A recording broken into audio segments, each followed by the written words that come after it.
जय हिंद दोस्तों, स्वागत है आपका अपने यूट्यूब चैनल फेसिंग एग्जाम्स पर। देखिए हम लोग परसेंटेज पढ़ रहे थे और उसी में आज आगे बढ़ते हैं। देखिए क्वेश्चन लिखा हुआ है, इसको हम लोग सॉल्व करते हैं। देखिए पहले क्वेश्चन पढ़ते हैं। क्वेश्चन क्या है, एक व्यक्ति 8,550 रुपया आय में से 5700 रुपया बचत करता है या व्यय करता है, यानी कि खर्च करता है। यदि व्यक्ति की आय तथा व्यय में 19% तथा 13% की वृद्धि हो तो बचत में प्रतिशत परिवर्तन बताना। देखिए इस टाइप का क्वेश्चन हम पहले भी इससे पहले वाले क्लास में कर चुके हैं। ठीक है, लेकिन इसमें अंतर क्या है, इसमें हमको दिया है कि कितना आय है व्यक्ति का। इससे पहले जो हम लोग 2 क्वेश्चन किए थे पिछले क्लास में, उसमें हमको ही नहीं पता था कि व्यक्ति का एक सफिशियंट आय क्या है। उसमें बोलता था बस इतना खर्च कर रहा है तो बचत में प्रतिशत हम लोग आय उसमें मानते थे, लेकिन इसमें आय हमको पहले से दिया हुआ है तो बनाने में थोड़ा सा और आसान है। तो चलिए इसको सॉल्व करते हैं। देखिए अगर आप लोगों को हमारी ये छोटा सा प्रयास पसंद आ रहा है तो आप लोग वीडियो को लाइक और चैनल को सब्सक्राइब कीजिए, और जितना ज़्यादा हो सके उतना ज़्यादा अपने सारे दोस्तों को जोड़िए ताकि उन सबको भी हमसे फ़ायदा मिले। काहे कि हम लोग यहाँ पूरा डिटेल में मैथ पढ़ने वाले हैं, चाहे वो SSC CGL दे या SSC GD दे, आपका कोई भी क्वेश्चन छूटेगा नहीं। CGL का मेंस हो या प्री हो, हम लोग पूरा एकदम हाई लेवल तक पढ़ेंगे। तो आप लोग जितना जल्दी हो सके उतना जल्दी अपने सारे दोस्तों को जोड़िए। देखिए हम लोग इससे पहले जो सफ़र बनाते उसमें किस तरीका से बनाते हैं, सेम उसी तरीका से भी बनेगा। तो हम लोग उसमें 3 चीज़ लिखते थे। पहला कमाई, तो इसमें भी लिख लिए पहला कमाई यानी कि आय जो भी है मेरा। दूसरा खर्च, हम कितना कमा रहे हैं और कितना खर्च कर रहे हैं। और तीसरा देखिए जब कमाई कर रहे हैं खर्च कर रहे हैं स्वाभाविक है कुछ बचत भी होगा। 100 रुपया कमा रहे हैं, 60 रुपया खर्च कर रहे हैं तो कुछ बचेगा, तो बचत लिख लिए पहले। कमाई, खर्च और बचत यानी कि इनकम, एक्सपेंडिचर और सेविंग। अब देखिए अब क्वेश्चन में क्या बोल रहा है, एक व्यक्ति 8,550 रुपया आय में से, देखिए 8,550 रुपया आय में से करने का क्या अर्थ है, 8,550 रुपया आय में से यानी कि इतना इसका आय है, यानी कि 8,550 रुपया इसका कमाई है। तो कमाई में क्या लिख देंगे 8,550। अब देखिए उसके बाद में से 5700 रुपये व्यय करता है, यानी कि व्यय का मतलब खर्च करता है। कितना 5700 रुपया खर्च कर रहा है। इतना हम कमा रहे थे उसमें से हम कुछ खर्च कर रहे हैं, 5700 रुपया खर्च कर रहे हैं। तो अब देखिए बचत, तो बचत नहीं दिया लेकिन बचत हम अपने से निकालेंगे। देखिए मान लीजिए अगर आप 100 रुपया कमा रहे थे उसमें 60 रुपया खर्च कर रहे हैं, बचा कितना रहे 40 रुपया बचा रहे हैं। सब उसी तरह से 8550 रुपया यानी 8,550 रुपया कमा रहा था, उसमें से 5700 रुपया खर्च कर रहा है। बचत हम निकाल लेंगे, यानी कि टोटल आय में खर्च घटा देंगे, क्या निकल जाएगा मेरा बचत 0, फिर 5 में 0 यानी कि 5, फिर 15 में 7 यानी कि 8 और 2 यानी कि 2850 रुपया मेरा क्या निकल गया, बचत निकल गया। देखिए इतना मेरा टोटल आया था, उसमें हम इतना खर्च करने इतना मेरा बचत हो गया। अब देखिए आगे बोल रहा है, यदि व्यक्ति की आय तथा व्यय में 19% तथा 13% की वृद्धि यानी कि व्यक्ति का जो भी आय था, आय मेरा 8,550 था, उसमें कितना 19% का वृद्धि हुआ। इसमें 19% वृद्धि, 19% इसका और आय कमाई बढ़ गया, और खर्च जो था खर्च भी 13% बढ़ गया। अब देखिए अगर आप इसका 19% और इसका 13% निकाल लेंगे तो बहुत ही डिफिकल्ट होगा, लेकिन उतना टाइम नहीं होता हम लोग के पास एग्जाम हॉल में। देखिए इसको आसान बनाने का एक तरीका होता है, जहाँ भी हम कंपैरिजन कर रहे होंगे, देखिए इसका हम लोग तो कंपैरिजन ही कर रहे हैं। जहाँ भी कंपैरिजन कर रहे होंगे वहाँ परसेंटेज, रेशियो, फ्रैक्शन, इन सब का जो भी दिया हो, मान जो भी दिया हो, उसका हम लोग को कांस्टेंट वैल्यू लेने का कोई भी ज़रूरत नहीं है। हम लोग उसका कंपैरेटिव वैल्यू लेंगे, ठीक है, अपने हिसाब से इसका वैल्यू हम लोग लिख सकते हैं। देखिए कैसे, देखिए पहले हम लोग इसको कटा, देखिए कटेगा 2850 का 2 गुना ये यानी 5700, और 2850 का 3 गुना ये, तो पहले इसको कटाइए। देखिए 1, 2 और 3।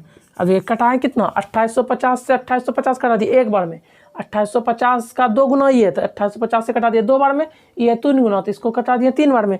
देखिए 1, 2 और 3। अब देखिए 1, 2, 3, 3, 2, 1 के अनुपात में निकल गया। अब जाइए कि यहाँ पे हमको कांस्टेंट वैल्यू, ये मेरा कांस्टेंट वैल्यू दिया गया है, हमको इसको लेने का कोई भी ज़रूरत नहीं है।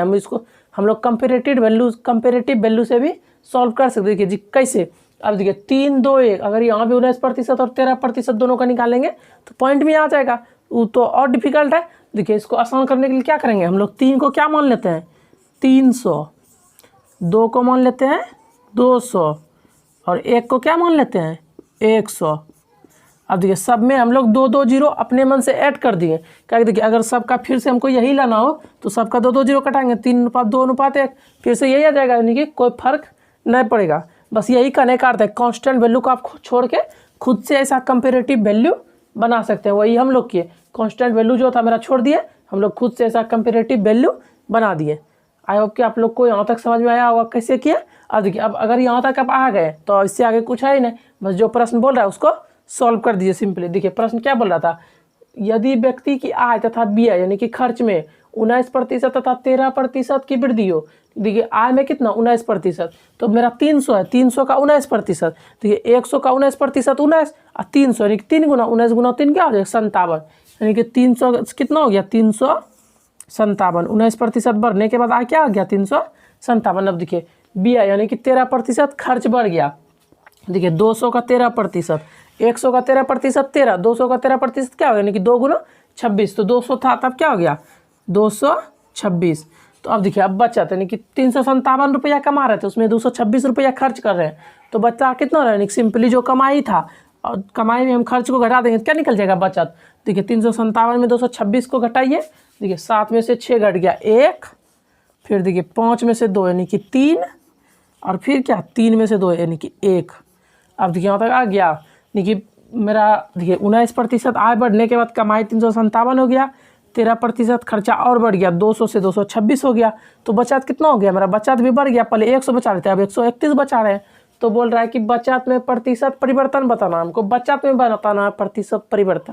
देखिए पहले 100 था अब हो गया 131 यानी कि प्लस 31 रुपया एक्स्ट्रा बचा रहे हैं। यही तो हमको पूछ रहा है कि बचत में कितना का प्रतिशत परिवर्तन हुआ मेरा। देखिए 31 का परिवर्तन हुआ कितना पे 100 पे, पहले 100 था तो इनिशियल वैल्यू 100, तो 31 का हुआ 100 पे। अब परसेंटेज पूछा है तो गुना में 100। देखिए प्रतिशत में पूछा है प्रतिशत परिवर्तन बताना है, तो प्रतिशत का 100 कट जाएगा दोनों, तो क्या आ जाएगा 31%। यही हो गया मेरा आंसर। देखिए 31% का क्या हो गया 31% का बचत में प्रतिशत परिवर्तन हुआ। देखिए एक बार इसको फिर से समझते हैं। देखिए क्वेश्चन क्या है, एक व्यक्ति 8,550 रुपया में से 5700 रुपया खर्च कर रहा है, तो कमाई 8,550 में 5700 खर्च कर रहा है, तो स्वाभाविक जो भी बचेगा कुल आय में खर्च घटा दीजिए तो बचा जो भी बचत होता है तो 2850 रुपया बचत कर रहा है। अब देखिए उसके बाद इसका आय 19% और खर्चा 13% बढ़ गया। अब देखिए अगर हम लोग यहाँ से इसका 19% फिर इसका 13% करते तो बहुत हमको थोड़ा लेट लगता करने में, का है कि सिंपल तो नंबर 0 0 में है नहीं, हम लोग डायरेक्ट कर देंगे, उसका हम लोग को सॉल्व करना पड़ता, उसमें भी समय जाता। देखिए इस टाइप का जितना भी कंपेरिजन बनाओ उसमें याद रखिए अगर रेशियो हो, परसेंटेज हो या फ्रैक्शन हो, तीनों में से कोई भी हो तो वहाँ आपको कांस्टेंट वैल्यू लेने का कोई भी ज़रूरत नहीं। कांस्टेंट वैल्यू यानी कि जो भी दिया हुआ है कांस्टेंट वैल्यू लेने का कोई भी ज़रूरत ना है, आप वहाँ कंपेरेटिव वैल्यू यानी कि अपने से बना सकते हैं वैल्यू। देखिए कैसे हम लोग अपने से बनाए, देखिए ये कट रहा था, ऐसा जितना भी सवाल होगा कहीं ना कहीं एक दूसरे के अनुपात में यानी कि कटेगा ही कटेगा। ठीक, तो इसको कटा दिए एक बार में, 2 बार में, 3 बार, 2850 से सब कट गया, 1 2 3 अनुपात 2 अनुपात 1। अब देखिए अगर इसका भी हम लोग 19% 13% करते 3 और 2 का भी पॉइंट में आता, तो इसको और आसान बनाने के लिए हम लोग क्या किए, सब में 2 2 0 ऐड कर दिए, 2 2 0 ऐड कर दिए। अब इसका सिंपली 19% 57 हो गया, 200 का 13% 26 हो गया, तो बचत हो गया 131 का, तो 31 का एक्स्ट्रा बचत हुआ, तो इसी का सॉल्व कर दिए कितना हो गया 31%। आई होप को आप लोगों को यहाँ तक समझ आया होगा।